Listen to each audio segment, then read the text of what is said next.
সূরা মুহাম্মদ। বিসমিল্লাহির রহমানির রহিম। রহমান রহিম আল্লাহ তাআলার নামে। আল্লাযীনা কাফারু ওয়া সাদ্দু আন সাবিলিল্লাহি আযাল্লা আ'মালাহুম। যারা আল্লাহ তাআলাকে অস্বীকার করেছে এবং অন্য মানুষদের আল্লাহর পথ থেকে দূরে সরিয়ে রেখেছে, আল্লাহ তাআলা তাদের সমগ্র কর্মই বিনষ্ট করে দিয়েছেন। والذين آمنوا وعملوا الصالحات وآمنوا بما نزل على محمد وهو الحق من ربهم كفر عنهم سيئاتهم وأصلح بالهم।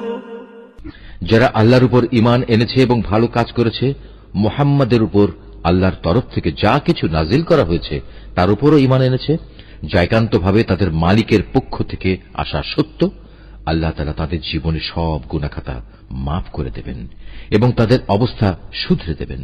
ذلك بأن الذين كفروا اتبعوا الباطل وأن الذين آمنوا اتبعوا الحق من ربهم كذلك يضرب الله للناس أمثالهم।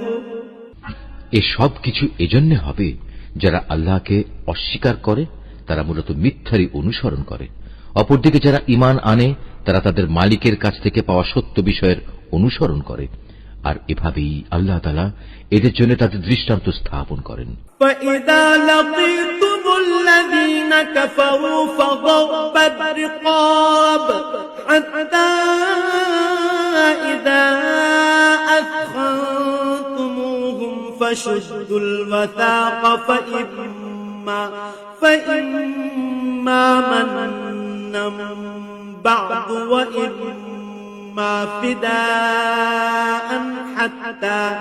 وإما فداء حتى تضع الحرب أوزارها ذلك ولو يشاء الله لانتصر منهم ولكن ليبلو بعضكم ببعض والذين قتلوا في سبيل الله فلن يضل أعمالهم।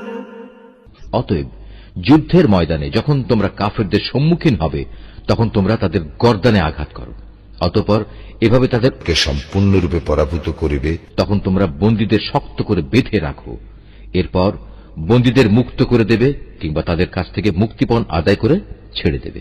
এটা একান্তই তোমাদের ব্যাপার।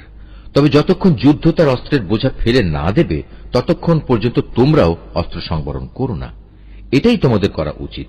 অথচ আল্লাহ তাআলা চাইলে যুদ্ধ ছাড়াই তাদের পরাজয়ের শাস্তি দিতে পারতেন। তিনি এক দলকে দিয়ে আরেক দলের পরীক্ষা নিতে চাইলেন। যারা আল্লাহর পথে জীবন দিয়েছে আল্লাহ তাআলা তাদের কর্ম কখনো বিনষ্ট হতে দেবেন না। তিনি অবশ্যই তাদের সঠিক পথে পরিচালিত করেন এবং তাদের সার্বিক অবস্থাও তিনি শুধরে দেবেন।